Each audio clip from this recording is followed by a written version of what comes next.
Well, good morning, NSC Nation. Today it's Tom Mitchell in for Big Tony Sax, and welcome to the call here. We know we've got some of our veterans on the call.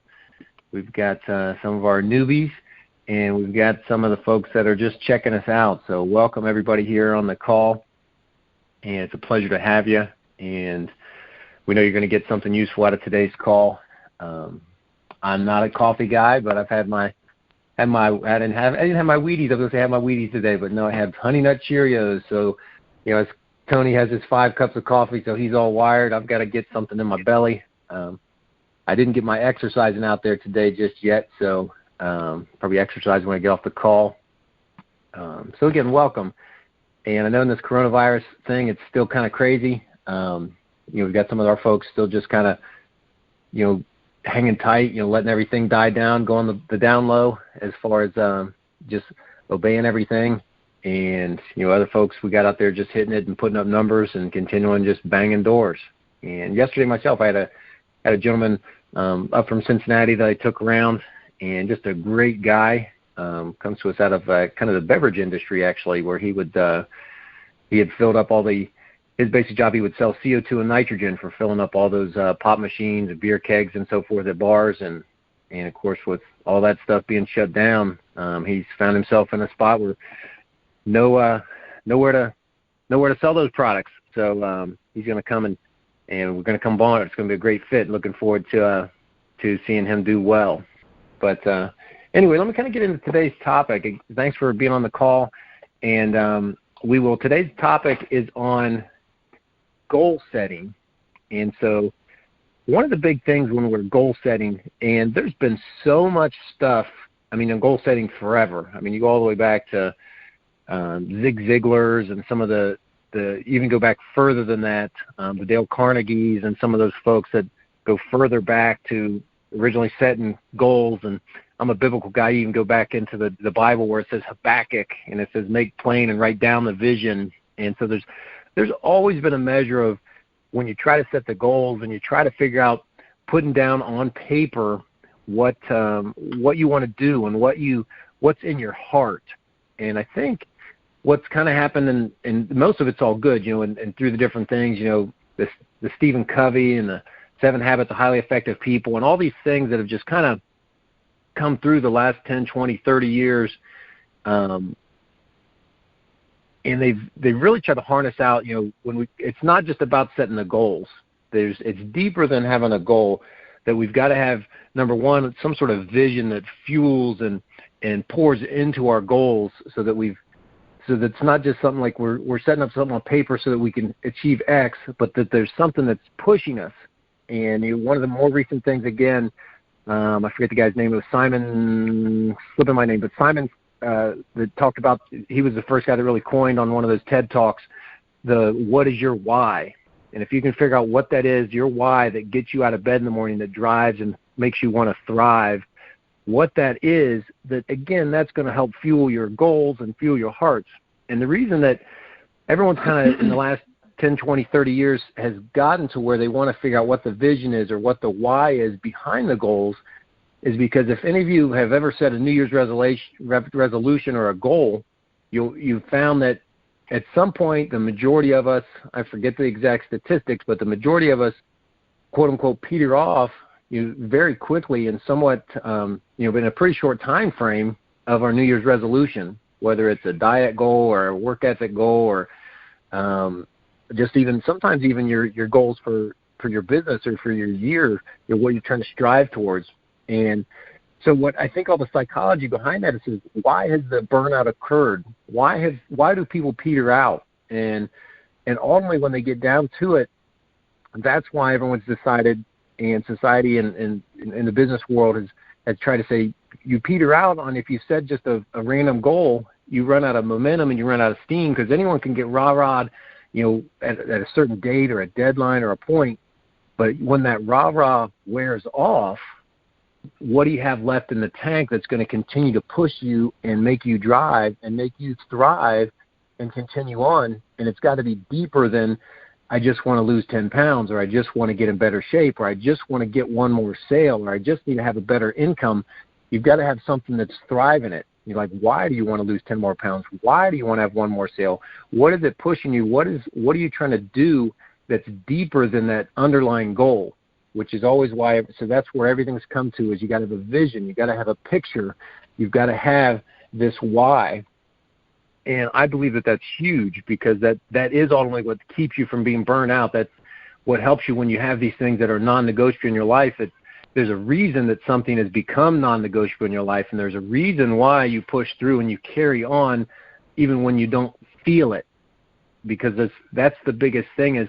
And I think that it's coming in this day and age where there's so many times when and I look back to the era of the greats, the baby boomers, a lot of the population that we work with, that when they just did the right thing, regardless of how they felt. And then now it's been in our society the last couple decades of, let's just go by more how we feel versus what we know and what we should be doing. And so we've got to come back to a lot of those things where we get away from the operation of how we feel. One of my favorite quotes, and I'm pretty sure it was a Dr. Phil thing, where he really just gets to the heart of people. And I don't watch Dr. Phil, but yes, every now and then you'll see a clip or a meme or something that he said or done. But where someone just really get into it, and I picture Dr. Phil, going through with somebody about, counseling him how he does or whatever. I don't even know what he actually is, a psychologist or whatever. But and then they're sitting there going, well, this is how I've been doing it. This is what it looks like. And this is why my life is like such and such. And then the Dr. Phil famous quote is, he goes, well, how's that been working for you? And of course, most of the time when in those situations, well, it comes down to, well, it's freaking not working for me, Dr. Einstein. And so you've got to kind of get away from the way that you're operating in your feelings. And so what does that, what pushes us to that, is whether we have the picture or the image or the vision, or we fully understand our why. And then that is what drives us past the burnout. That is what drives us past our feelings to the where we can continue to meet our goals, that we're never going to stop just when we get discouraged, or stop when we no longer have the motivation or the oomph or the temporary passion or the enthusiasm that is necessary to continue to do great things, because in the monotony and in the wear of life, the enthusiasm is going to wane out. It just does. And it goes through cycles. And that's why we also build into the thing, into our lives, into our goals, what we need so that we continue having those successes and we can continue having the motivation. That's why it's important to celebrate. That's why it's important to, when you do the small goals, you celebrate the small steps throughout. I used to have a mentor of mine, he also talked about, he says a goal needs to be, he used the word partyable, which basically meant that you got to have recognition points in that goal so that when you meet that goal, you celebrate it and you have a small party. Like one of my things I always do, and I usually, it happens probably, let's look back at the average, but I'd say 3 times a year I have a week of $10,000. And sometimes it's been more, sometimes it's been less, but probably each year I average about 3 weeks out of each year where I hit 10,000 in sales per week of annual premium. And so if you've never hit 10K, you know that it doesn't just happen. You've got to work, and some things got to happen, some things got to come into order. And one of the things that every time I hit 10K, I take my wife and family and the kids out, and it's just become a habit, the last 6.5 years, that we go to the Japanese steakhouse. So they know that when Dad has a $10,000 week, we're going to the Japanese steakhouse, which is always hilarious because you've been to the Japanese steakhouse. They basically have those tables around the grill and the hibachi grill. And myself and my wife, we have 6 kids, so there's 8 of us. So we basically take up the whole thing, which is it's just always fun when my family goes there. We have a great time. But it's just, you set up these things in your life when you're setting your goals so that you when the enthusiasm is liable to wane or go away, that you can still press forward. You can still celebrate those things so that you're able to have those points again where you're gonna rejuvenate the enthusiasm, rejuvenate the feelings. Because I think if you also try to plan completely from logic, or even plan completely from your why or the passion that you see or that you saw from the start or the beginning of the journey or the beginning as you're setting up your goals, I think if you go completely logic, you also are not going to be in the right spot, because we are beings that operate and we have emotions, and those emotions are designed to help carry us and to partially help guide us. And so we need to make sure that, because on those days when you're out there and you're selling and you're out there and you're hitting it, or even when you've been to the gym and you're totally just in the power of it, that emotion that's carrying you, at that point it's not necessarily even the picture that you saw or the image or your vision or your why. You're literally at that point being carried by the emotion, the passion, and your feelings. And so you don't want to negate that either. So it's just that fine line that's in there, that you still create the things that as you celebrate and you can have recognition. I'll give you one other thing that I did to celebrate. I did this. This was last year. Last year when I my goal was I wanted to turn in over $200,000 of income. And so when I hit the first 50,000, I said I'm going to go. And some of you guys know I'm a kind of a gun enthusiast. Not to offend anybody on the call here, but as a gun enthusiast, you want to think, I said, want to hit my first 50,000, that's when I'm going to go out and I'm going to buy XYZ gun. And so that's what I did. And so just different things that you can have incremental steps that you can celebrate, and it can help you push through, again, on those days when, if your bigger vision is, say, because you want to do X, Y, and Z with your life or your family, or you have these big financial goals, whatever they are, that you can, when you're not even feeling it at that point. You're like, man, I'm not even worried about the big picture or the long-term goal of my long-term why. But hey, this short-term goal, if I can celebrate it, my emotion now is going to stay ignited and push me through to that. So I don't want to negate that either. So sometimes, and I guess to use the example, I think the most common example is always when most people, and again in our country, and everyone's in different phases of this, but that most of us agree that we want to work out, we want to exercise, we want to stay healthy. And there are days when if you're on an exercise regimen or exercise program, or you ever been on one, you know that there's those times when you get that workout in and you just had a great workout, whether you walk, whether you run, whether you lift weights, whatever, you elliptical, whatever your thing is, whether you're Stairmaster, step aerobics, whatever, Zumbas, whatever your thing is, if you're competitive limbo dancer, I don't know, whatever that is for you, there's those days where you just hit the workout and you're like, man, I had a fantastic workout. And there's days when you can't wait to get to the gym, or you can't wait to get to the track. And then you just hit it, and your emotions are on cloud nine, and you just feel it. You're just totally jazzed up. But then there's those other days when you don't feel like going, you don't feel like doing it, and maybe you didn't even have a good workout, and you just like, you still kind of feel blah in the whole process of as you're even in your workout. And those are the days when you still just got to show up. You still just got to literally, I think of like the DVR, the DVD button, you still just got to push play. If you're doing the Tony Horton P90X, there's days you just got to show up and you still got to push play. And you essentially can give yourself credit, and you feel this at the end of those workouts, because you know that you showed up, you know that you did the time, you know that you put it in, and it was just as effective in the fact that you did that you showed up, that you got it done, that you were literally did it when you didn't feel like it. And then usually in those times, at the end of the workout, you're still pretty pumped about yourself, and inside you've got that where you know you did the right thing, and you know that the next day you'll feel a little bit better, you'll get a better workout. But today you just showed up and you got it done, and you still get credit for that. So I would think that's a great example. Let me kind of pivot a little bit. If I could pivot specifically on goal setting, because obviously we can talk about your why, we can talk about your vision, we can talk about your passion, and we can talk about some of your dreams. But some of that, realistically, is personal for each individual person. Whether someone wants to do a certain thing because of their family, or they have a certain thing they want to do because of their church or a civic organization, or whatever those are, whatever fuels you to get up out of bed, or whether it's just like, hey, I just don't want them to repo my car, I just don't want them to take my house, and whatever those things are, we can talk about those things.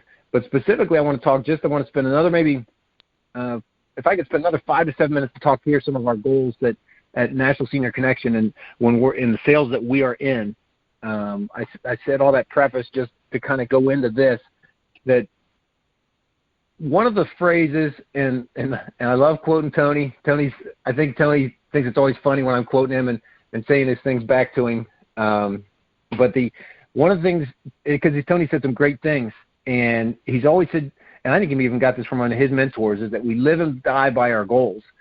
And that if you can have a specific goal in this, that again, it might be fueled by your vision, it might be fueled for what you're doing long term, but on a weekly basis, you have to live and die by these goals. You have to do it when you don't feel like it. You have to, if you're doing P90X workout or Beachbody something, X, Y, and Z, Shaolin Challenge, whatever, Turbo Fire, whatever those workout you might be doing, you just got to show up, and there's days you got to push play, and you don't feel like it. And you got to put on the shoes, you got to put on your workout clothes, and you got to push play. And so what that means is that when you're living and dying by it, it doesn't matter. It's becoming non-negotiable. There is no negotiating point that, can I do this or not do this? No, it is not negotiable. And if you ever think about what that term means, we've heard that it's a non-negotiable. But if you can apply that term to your life and to your goals and to your daily regimen, regardless of how you feel, it's not a negotiable. It's like, I don't feel like it. It doesn't matter. There's no negotiation of how do you feel today. The negotiation is not an option. It's not there. So when we're living and dying by our goals, and you just try to figure out what your number is, and you can talk to your manager, is that number going to be $2,000 a week, $3,000 a premium a week, $4,000, $5,000, $6,000? What is a realistic number, a realistic goal that you can put out there that you should say, you know what, for this quarter or for this half year or this entire year, that is a realistic goal. I'm going to have incremental points that I celebrate throughout, going to Japanese steakhouse or buying a certain purchase or whatever it is, getting a new iPad or tablet or a car, whatever those points are throughout there, or when I get this much money in the bank, or when I get, and you build these in so that as you get there, you have everything appropriate. And again, I think if you set it with your manager, specifically the final expense and what we're talking today, that these numbers will be realistic, because you can say, I just want to do $9,000 every single week. But continue. I want my rolling average to be $9,000. It's like, you know what? That's just not realistic long term. Now you can set some goals and buy some extra leads and hammer it out and rock and roll, and you can do that periodically. You do that a little bit at a time, but for a long-term goal, it's not realistic. We've been here, we've done this, we know what the numbers look like, but set a goal and that you're going to live and die by, and you can do it. There's a couple ways you can do it, whether it's by premium, you can do it whether you're doing it by how many applications. You're like, look, I need to do 5 applications a week or 6 or 7. I actually rounded a lot, so you got to do 5 to 7 apps a week. You can say, I want to get to double digits. I want to do 10 apps this week. I want to do over 10 apps. And you can do that, and you can set these goals. And when I say live and die by it, that means that you don't come home until those numbers are met. Period. Non-negotiable. Live and die. That means that you die if you don't do it. You live if you do. And so you continually, you plug these numbers in there. You can just live and die by the schedule that we keep. As our Navy SEAL model and our Power Week schedule, that schedule of I'm going to work 3 power days, Monday, Tuesday, and Thursday, and I'm going to hit the first door by 10 a.m., and I'm not stopping until 9 p.m. in the summertime, and I'm not stopping until half hour or so after dark in the wintertime. And I'm living and dying by that schedule. And then on Wednesdays, I'm going to be doing some admin. I'm going to check on my underwriting. I'm going to make sure I'm getting paid, all my case statuses. And on Fridays, I'm delivering policies. And then in that schedule, if you haven't met your goal for the week, boom, I'm going out on Saturday. I might go out on Sunday. And you just say, I'm living and dying by that. Also, I think that's built into our goals is the number of presentations that we do per week. Most of us on the standing orders buy 20 leads a week. We have 20 leads. That's our gold nuggets. That's what we're doing. That's our inventory.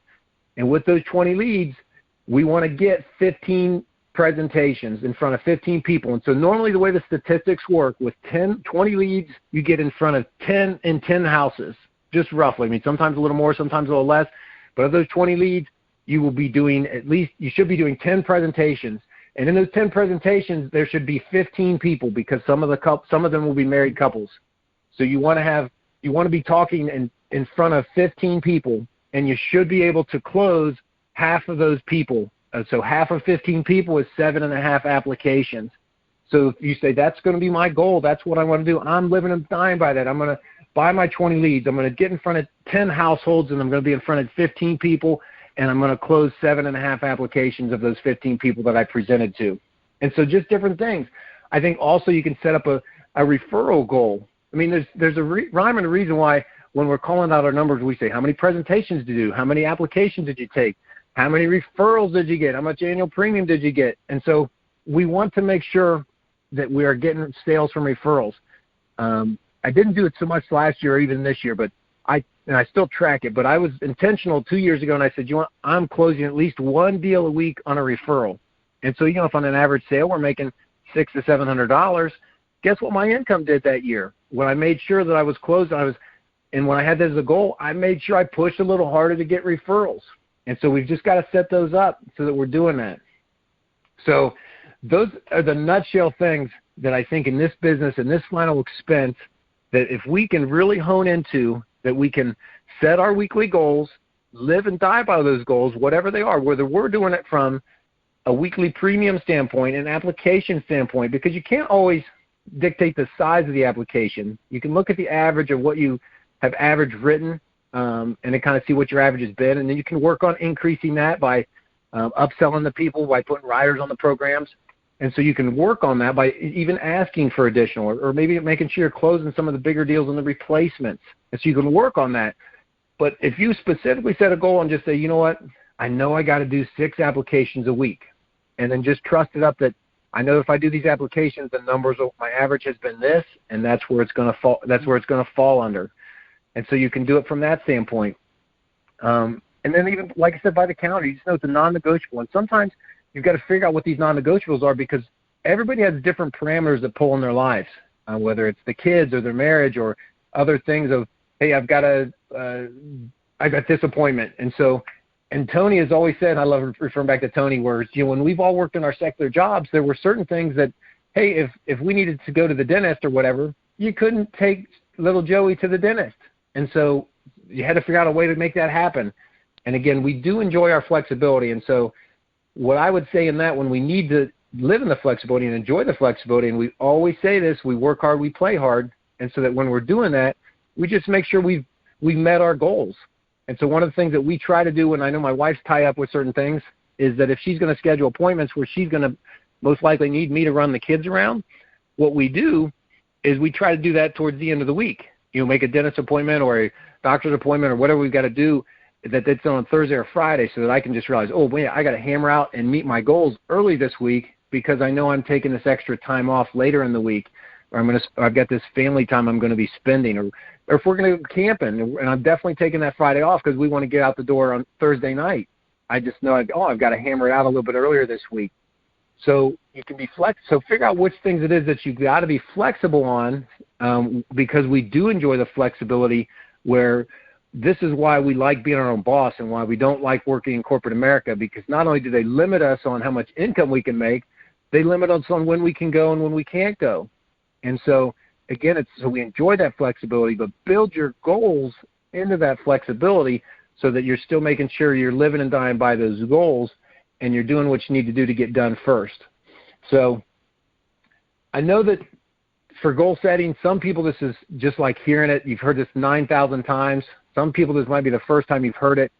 But what I want you to really grasp out of this, specifically in our final expense world, if you could hear this from National Senior Connection, that if you can ultimately set into your goals realistic goals that are ultimately things that that can be done and should be able to be done with the amount of skills and training that you've got and the team and the system that we have, set these goals, put in there measures that are celebratable, whatever those are going to be. Even if it's a small celebration at the end of each week, and when you hit your numbers, if you're the kind of guy you kick back and you sip on some gin and juice, or you sip on some whiskey or some scotch or whatever those things are. Whether it's I just go out and I just enjoy and I sit on the patio.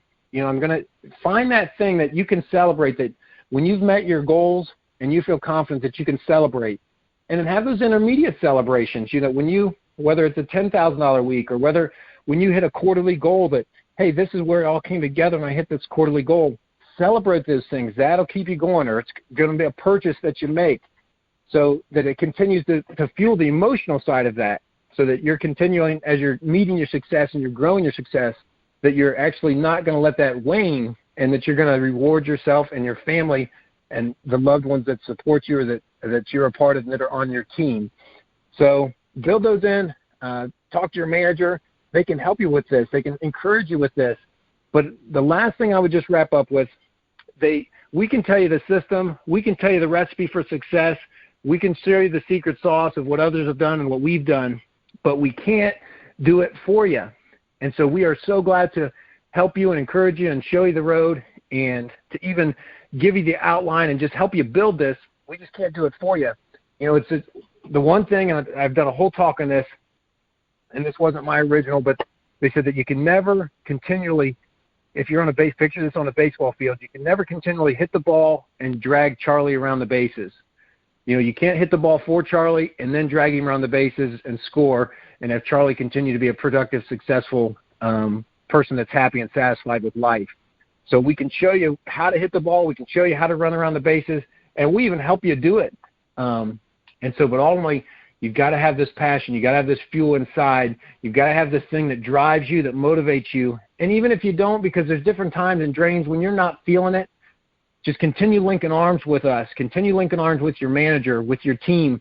This does work. Listen to the testimonies. Listen to the real-life stories when you know that you see, oh, my gosh, that guy was right where I'm at, or I'm right where that guy used to be, or that girl, or that woman, and just see how there can be a total transformation, because a lot of things do get fixed when you start hitting some of these income goals. It really does.